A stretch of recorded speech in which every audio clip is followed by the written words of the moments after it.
Hello, my name is Gary, and I was raised in the Western United States, so I'm a native English speaker. I hope that you will enjoy this YouTube channel. Thank you for joining us. Robert the Bruce and the Spider. Long ago, in the rugged hills and misty glens of Scotland, there lived a brave king named Robert the Bruce. He was a wise and determined man, but his path to becoming a strong ruler was filled with hardship. Scotland was at war. The English had invaded the land, and King Bruce had fought battle after battle to defend his country's freedom. But luck had not been on his side. He had lost 6 battles, each more crushing than the last. His men were scattered, many of his allies had deserted him, and his confidence was shaken. After his 6th defeat, King Bruce was forced to flee for his life. Tired, injured, and hopeless, he took refuge in a cold, dark cave hidden deep in the mountains. There he sat alone, feeling like a failure. Everything seemed lost. He leaned against the wall of the cave, his heart heavy with despair. "Maybe I'm not meant to be king," he whispered. "Maybe I've tried too many times, and maybe I'll never succeed." As he stared into the shadows, something small caught his eye. High in the corner of the cave, a spider was spinning a web. The little creature dangled on a single silk thread, trying to cross a gap between 2 rough stones. King Bruce watched in silence. The spider swung forward, but missed. It crawled back and tried again. 1, 2, 3 times. It still failed. Bruce leaned in, fascinated.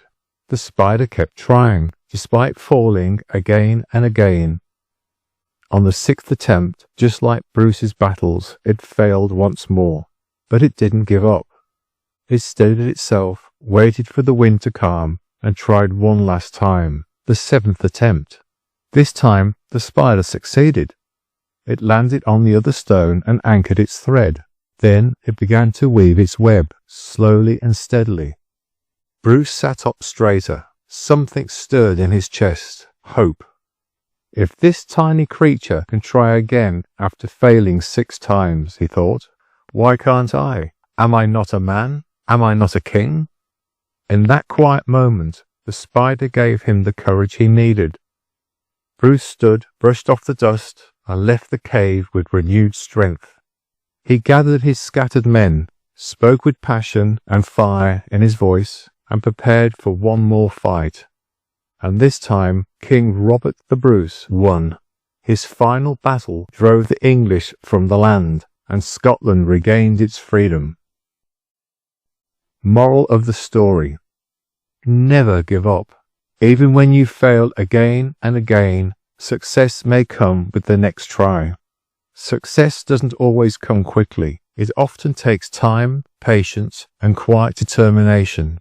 What matters is not how many times we fall, but whether we have the courage to rise and try once more. The next attempt might be the one that changes everything. Robert the Bruce was a real king of Scotland who lived in the 1300s. He played a key role in Scotland's fight for independence from England.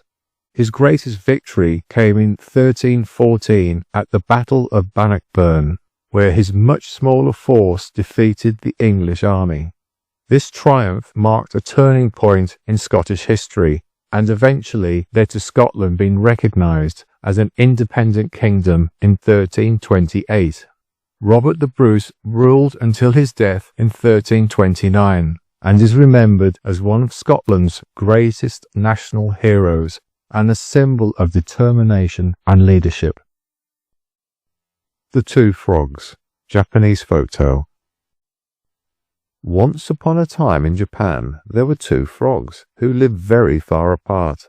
One lived in the great city of Osaka near the sea, and the other lived in the famous city of Kyoto, nestled among the hills. One day, both frogs had the same idea. I wonder what life is like in the other city. So the frog from Osaka decided to hop all the way to Kyoto, and the frog from Kyoto began his journey to Osaka. After a long and tiring trip, They both happened to rest on the same hilltop, which was exactly halfway between the two cities.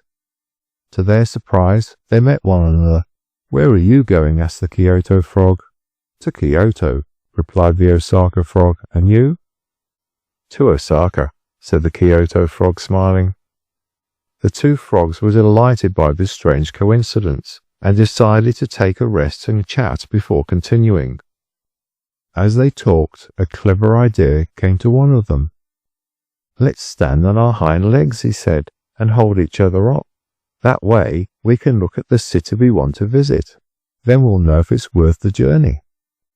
The other frog agreed, so they stood upright and put their front paws on each other's shoulders to balance. But what they didn't realize was this. Since a frog's eyes are on the back of its head, when they looked ahead, they were actually looking backward, toward the city they had just come from. The Osaka frog saw Kyoto, but thought it looked just like Osaka. The Kyoto frog saw Osaka, but thought it looked just like Kyoto. "Well," said the Osaka frog, "Kyoto looks just like my home. Why bother going?" "And Osaka is no different from Kyoto," said the other. "Let's go back." So both frogs gave up their journey and returned to where they had come from, without ever seeing the new city for themselves.